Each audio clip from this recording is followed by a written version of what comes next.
karena kita hanya manusia dan hidup kita udah luar biasa capek, harus ditemukan dengan kesombongan mereka lah, di jalan pakai patwal lah, terus dikatain juga aku macet lah dan lain sebagainya. Nah, karena itu semua terjadi, akhirnya kita tuh punya amarah yang kita pendam kan, kemarahan terhadap pemerintah ini gitu. Dan saat adanya kritik, bukannya mereka bisa mendengarkan kritik itu dan mengevaluasi, karena itu kan tugasnya teman-teman. Kita nggak usah sebagai pemerintah, sebagai manusia aja, kalau kita mau berkembang, kita harus bisa mendengarkan kritik. Karena diri kita selalu ingin menjadi lebih baik lagi dan lebih baik lagi dan lebih baik lagi. Nah, ini yang terjadi, mereka tidak mendengarkan kritik-kritik itu. Akhirnya apa? Kita jadinya makin desperate, makin kesel, makin susah, cari kerja makin susah. Wah, gitu kan rasanya. Nah, terjadilah kejadian seperti ini. Dan intimidasi ya, mungkin aku nggak bisa bilang langsung intimidasi, tapi dia sudah ngakuin sendiri gitu di story-nya kalau memang dia mau main gitu kan. Nah, intimidasi seperti ini itu ternyata kalau dari yang aku dengerin dari cerita-cerita teman-teman, ternyata memang bener-bener itu udah banyak yang terjadi gitu. Jadi udah biasa tuh kalau ada orang bersuara, ada orang apa, itu pasti mulai langsung langsung dibungkam gitu, dengan cara intimidasi, dengan cara didoxing gitu ya, disebar informasinya dan lain sebagainya. Dan aku udah megang juga loh bukti beberapa kali kalau orang-orang DPR ini kayak gitu. Jadi kalau dikritik mereka langsung nyerang orangnya kayak, oh nama kamu ini, alamat kamu di sini gitu. Itu kan udah intimidasi dan ancaman sebenarnya. Nah, dari semua itu, rentetan itu kan diminta bertanggung jawab nggak mau dan lain sebagainya, masyarakat makin marah, makin murka, dikatain lagi tolol. Akhirnya meletuslah amarah masyarakat gitu. Menurutku itu yang menyebabkan kenapa sampai semua ini terjadi. Dan ujung-ujungnya ya tadi itu, kesenjangan sosial yang terlalu besar. Makanya fenomena-fenomena di Indonesia, kalau ada yang bilang crazy rich gitu ya, crazy rich, wah keren, itu aku sebenarnya heran banget sama fenomena crazy rich itu. Karena kenapa? Karena gini loh teman-teman, untuk kamu bisa kaya yang membabi buta kayak gitu, itu perlu dipertanyakan dapatnya dari mana. Apalagi kekayaan itu didapat dengan waktu yang sangat singkat. Karena itu nggak ada hubungannya dengan kecerdasan seseorang, teman-teman. Orang yang cerdas, sepinter-pinternya orang yang cerdas, kalau dia kerjanya jujur, itu pasti ada waktu untuk dia bisa mencapai kesuksesan gitu. Tapi kalau orang dari zero, maksudnya mungkin dari harta 1M gitu ya, misalkan dia mencapai ratusan miliar dalam waktu beberapa tahun, itu harusnya pertanyaan yang kita tanya, dari mana ini duitnya, bukannya malah kita terwow gitu ya sama wah mobilnya dia ini, mobilnya dia itu, motornya dia ini dan lain sebagainya. Ini fenomena yang nggak bener banget. Kedua ya, aku tadi pas ngelihat lingkungannya gitu kan, ada beberapa yang kirim video yang lumayan sedih banget, kayak ya ampun, lingkungan di sekitarnya dia tuh banyak banget orang susah ya ternyata gitu. Kok gimana ya, maksudnya gimana caranya kamu bisa tidur, bisa makan, bisa santai saat kamu tahu orang-orang di sekeliling kamu tuh masih sulit gitu, masih sulit, masih susah dan lain sebagainya. Itu gimana gitu caranya kamu bisa menerima itu, sedangkan kamu kaya raya banget gitu. Aku nggak ngerti, karena waktu aku kerja di Indonesia aja teman-teman, kadang-kadang ya aku tuh misalkan udah capek banget pulang kerja ngeliatin kayak ada orang susah di pinggir jalan gitu pada jualan, tuh hati aku tuh remuk. Makanya aku tuh nggak sanggup tinggal di Indonesia, karena kayak aduh gitu, kayak patah hati setiap hari tuh nggak sih ngelihat orang-orang susah, dan kita pun tidak bisa tidak bisa menolong yang gimana-gimana. Maksudnya kalau kita kasih uang pun dia hari itu, ya mungkin kita akan membantu dia hari itu, tapi secara sistematik kita nggak akan bisa membantu dia karena kita bukan siapa-siapa gitu loh. Nah, aku nggak ngerti kok orang bisa pamer kemiskinan di tengah-tengah masyarakat yang miskin. Nah, jadi gitu teman-teman, itu penjelasanku kenapa ini semua tuh bisa, amarah-amarah semua ini tuh bisa akhirnya terjadi gitu. Nah, yang aku harapkan semoga udah deh pemerintah cepet-cepet ambil tanggapan, gak usah lah meredam-redam amarah masyarakat, tapi langsung ambil aksi, selesaikan masalahnya. Masalahnya apa yang diminta sama masyarakat? Apa? RUU perampasan aset, pecat orang-orang itu, transparansi anggaran DPR, potong semua itu tunjangan-tunjangan, harus transparan. Karena kan kita sampai sekarang nggak tahu apa aja yang digunakan kan. Muncullah akhirnya banyak banget tuh yang lain-lain, kayak misalkan oh ternyata ada kunjungan kerja ke Australia apa kemana, itu duit dari mana gitu loh. Maksudnya kalau kita memang negara yang sudah adil, makmur dan sejahtera, mereka mau kunjungan ke Pluto juga terserah gitu ya. Tapi mereka sudah benar-benar berhasil membebaskan masyarakatnya dari kemiskinan.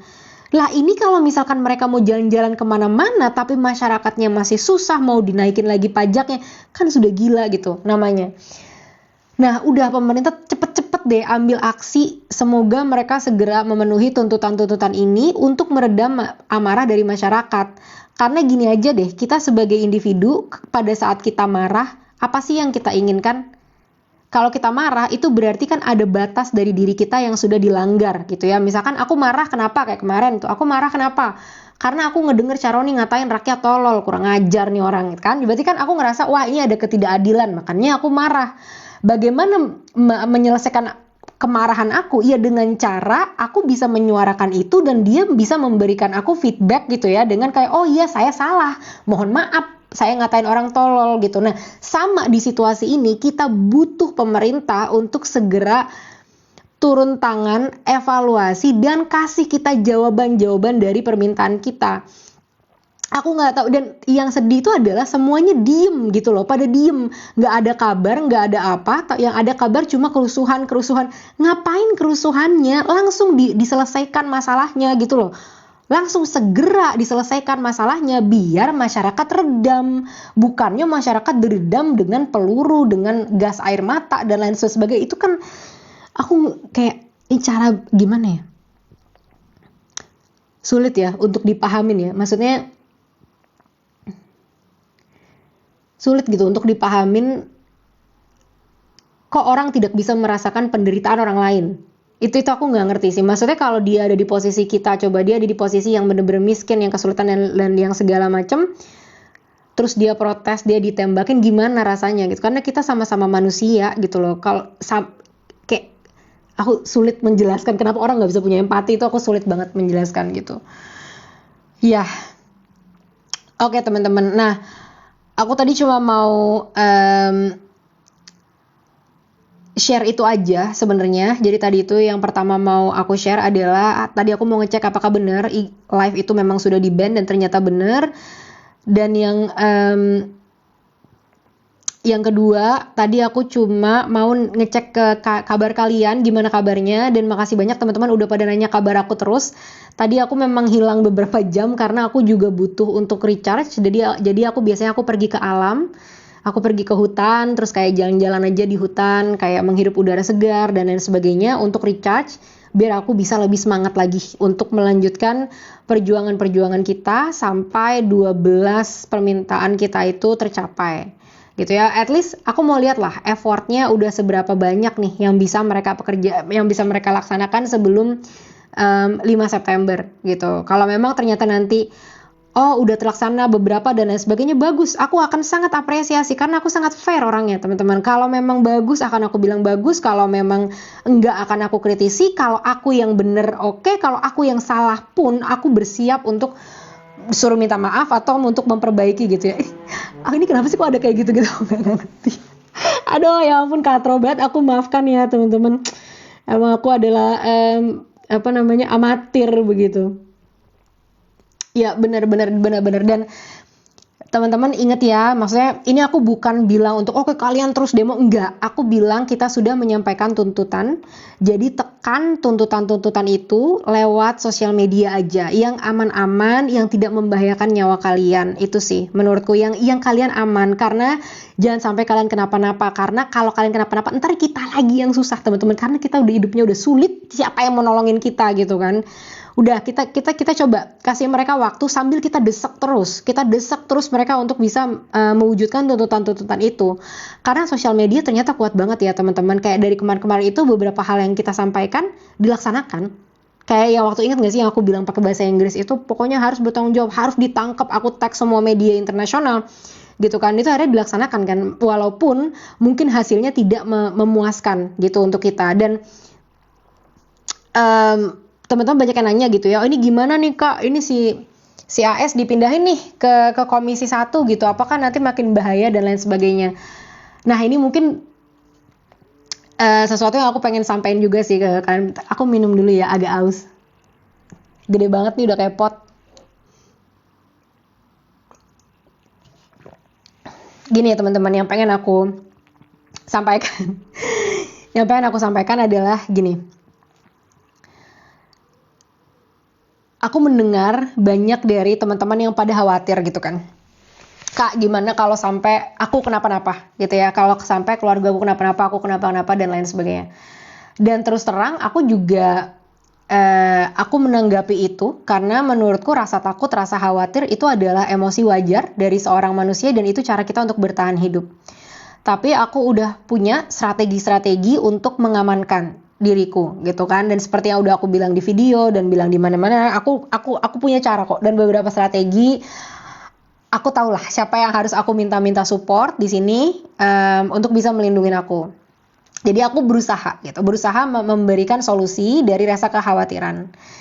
Yang kedua, kalau masalah keluargaku di Pamulang udah dijaga warga, teman-teman, dan aku juga udah dapet telepon dari beberapa petinggi juga di Indonesia yang udah bilang kalau mereka akan bantu jaga keluargaku, kalau ada apa-apa keluargaku bisa telepon mereka dan lain sebagainya, itu udah ada gitu. Terus yang ketiga, worst case scenario. Jadi solusinya udah dipasang ya. Worst case scenario, kondisi terburuk. Kalau memang sampai ada apa-apa yang terjadi gitu ya kepada aku, bisa ada kacamatanya gini. Aduh maaf ya, aku katrobat, bener-bener gak pernah nonton orang live dan gak pernah live.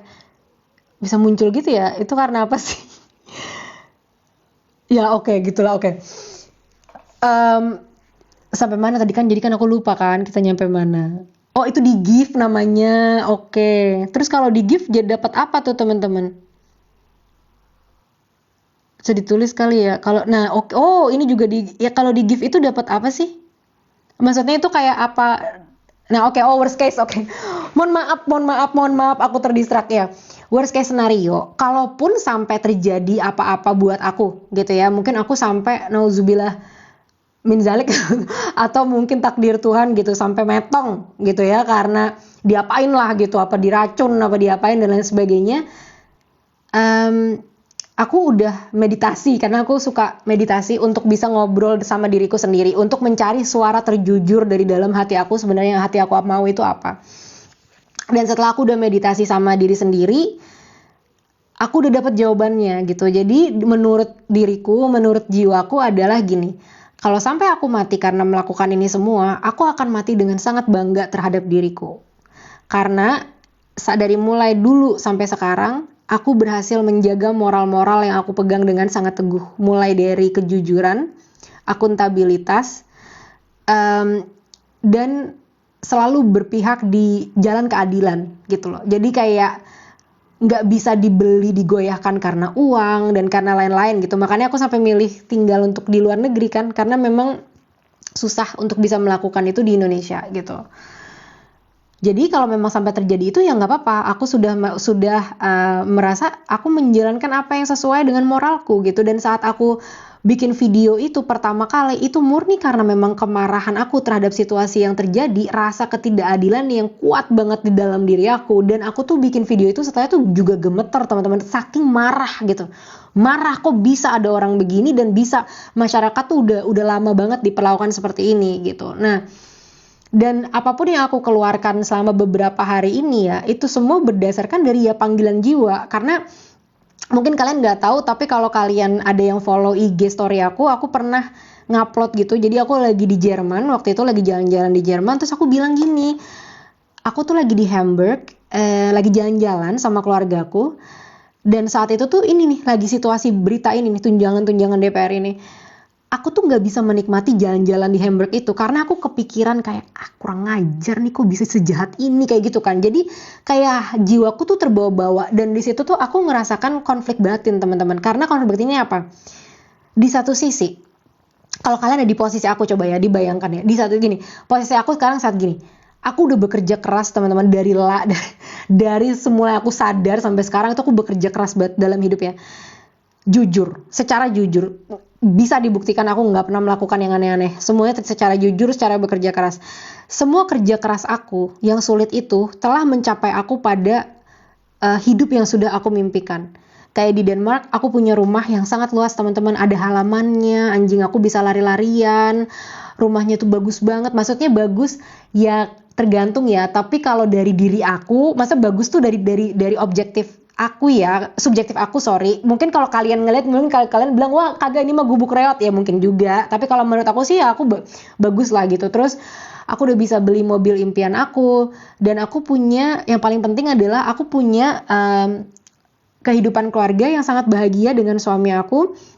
Kita udah 10 tahun bareng-bareng ya. Dari mulai pacaran sampai nikah udah 10 tahun bareng-bareng, dan teman-teman yang sangat sayang dan suportif. Jadi aku udah berhasil membangun hidup yang aku mau gitu. Di satu sisi ya. Jadi ada bagian dari aku yang bilang kalau ya udah, kamu stay aja di sana dan enjoy hidupmu, jalani, nikmati hasil kerja kerasmu kayak gitu kan. Nah, begitu satu sisinya lagi adalah nggak bisa, justru karena kamu udah mencapai ini semua, kamu udah mencapai hidupmu, maka sekarang bantu yang lain, bantu bebaskan teman-teman yang lain yang masih belum mencapai hidup yang seperti kamu ini gitu, yang sekarang kesulitan luar biasa dan lain sebagainya. Nah makanya itu tuh udah pertikaian batin itu kan, aku udah sampai meditasi dan lain sebagainya. Akhirnya aku menemukan oke, ya udah gitu, aku akan suarakan aja karena memang itu yang paling jujur. Nah, setelah si video sama AS itu meledak, teman-teman, udah kesininya tuh bener-bener kayak aku menyampaikan aja gitu, yang sejujur-jujurnya yang aku mau dan mencapai ke titik sekarang ini gitu. Jadi ya udah, yang aku lakukan memang udah sesuai moral, sesuai yang paling jujur dan aku lakukan, dan kalau itu membawa aku kepada kematian, semua orang juga udah akan mati juga anyway gitu. Jadi ya udah, ya nggak apa-apa, aku bangga kok bisa menjalankan moral dan bisa mungkin membantu. Aku nggak tahu ya, aku sih merasa apa yang aku lakukan ya cuma itu doang yang bisa aku lakukan, tapi nggak tahu teman-teman kelihatannya kayak sangat menghargain gitu apa yang aku lakukan. Ya semoga kalau itu bisa bermanfaat buat kalian semua. Nah, ini poin terakhir sebelum kita akhirin ini semua ya, adalah tadi aku ngebahas masalah worst case dan bagaimana menangani rasa khawatir. Tapi yang paling penting lagi teman-teman, yang harus kita bayangkan, karena yang akan memotivasi kita bukannya ketakutan, tapi harapan. Harapan apa yang kita punya? Kalau perjuangan kita ini berhasil, RUU perampasan aset berhasil digolkan, orang-orang ini dipecat dan lain sebagainya, kalian kebayang gak sih perubahan apa yang Indonesia akan rasakan? Kedepannya, orang-orang akan berpikir 2 kali lipat kalau mereka mau sombong-sombongan. Mereka akan berpikir 2 kali lipat kalau mau bikin kebijakan-kebijakan yang memang sangat mati empati ya terhadap masyarakat kayak gitu, karena mereka tahu resikonya bisa seperti ini kayak gitu, karena sebelumnya tidak ada resiko yang pernah mereka bisa hadapin gitu. Nah, harapan itu yang harus kita pegang teman-teman semua. Negara ini sudah beratus-ratus tahun, dari mulai zaman Belanda, begini terus situasinya, kita dieksploitasi sama pemerintah kita sendiri. Bahkan di zaman Belanda, teman-teman harus nonton ya dokumenter Multatuli Max Havelaar tahun 1978, itu ada di YouTube. Kalian harus nonton, kalian harus lihat bagaimana kondisi Indonesia 200 tahun yang lalu. Itu persis kayak sekarang. Persis di mana bupatinya mengeruk habis-habisan, memeras rakyat, ngambil pajak yang banyak. Terus kalau ada rakyat yang protes, dibunuhin. Di zaman itu 200 tahun yang lalu itu masih terjadi sampai sekarang. Kenapa? Karena belum ada yang benar-benar bisa, ya mungkin ada progres ya teman-teman, tapi nggak benar-benar meruntuhkan gitu, korupsi dan lain sebagainya. Nah, di generasi kita, bener di generasi kita harus pelan-pelan, satu langkah terus kita ganti semua itu, budaya-budaya itu. Dimulai dari ya ini, tuntutan kita dalam 7 hari ini dulu, nanti seterusnya terus kita kawal terus. Next adalah 2029, kita harus persiapkan dari sekarang teman-teman. Mungkin kalau ada teman-teman yang pengen bikin partai tuh, coba deh, bikin deh. Karena ini yang sekarang ini udah nggak bener partai-partainya ini. Dari mulai kandidatnya nggak bener, mereka merajai kemana-mana, terus kontrolnya luar biasa, cara mereka milih kandidat nggak bener. Kalian lihat sendiri tuh partai artis nasional kan, kandidat-kandidatnya kayak apa, kualitas-kualitas kayak apa, cara mereka kampanye dengan joget-joget, dengan serangan fajar, dengan nyawer gitu kan. Akhirnya yang terjadi apa? Orang-orang yang direkrut adalah orang-orang gila hormat yang kayak gitu. Kenapa jarang ya? Contoh yang di DPR kemarin aku juga udah ngobrol langsung di Kompas TV ya sama Teh Rike Diah Pitaloka. Dia memang bagus banget. Aku udah bahas dari awal dari timku kan, aku udah dari Reelsku aku pernah bilang kan. Contoh artis yang bagus, Teh Rike Diah Pitaloka, karena memang aku tahu kerjanya bagus, dia berpendidikan sampai S3, dia orangnya data driven, terus dia selalu berada di pihak rakyat. Dia kan udah ini kan memperjuangkan undang-undang untuk ojol, teman-teman, perlindungan untuk ojek online, biar ojol-ojol ini juga bisa dinilai sebagai pekerja. Jadi mereka bisa dapat perlindungan gitu, perlindungan kesejahteraan, asuransi dan lain sebagainya. Nah, sisanya, dia satu teman-teman, sisanya berapa itu babi mana tingkah lakunya gitu kan. Nah, itulah yang membuat kayak kalaupun kita masuk ke dalam sistem, kita satu orang gak akan bisa merusak sistem kayak gitu. Nah, mungkin PSI ya, misalnya PSI dulu tuh waktu pas mereka baru naik, aku lumayan respect, kayaknya keren gitu ya, partai anak muda, terus banyak yang speak up, terus banyak yang mengkritisi dengan oke dan lain sebagainya. Tapi sekarang kemana? Kalau ditanya, aku udah riset loh itu. Mereka kemana? Aku cari kan. Mereka pada di mana? Oh, orang-orang yang dulu pada vokal-vokal itu udah jadi komisaris, udah jadi ya jatuh lagi gitu kan. Nah, mungkin kita bisa kali ya persiapkan partai. Kita tuh bukan aku ya, tolong, aku udah jauh, jangan aku. Kalian persiapin partai. Kalian persiapin partai yang kira-kira bener-bener tuh dari penyaringannya. Mungkin aku bantuin mikirinnya deh, bantuin cara mikirinnya gimana, penyaringannya seperti apa. Terus cara kita kampanye, nggak ada duit-duit lain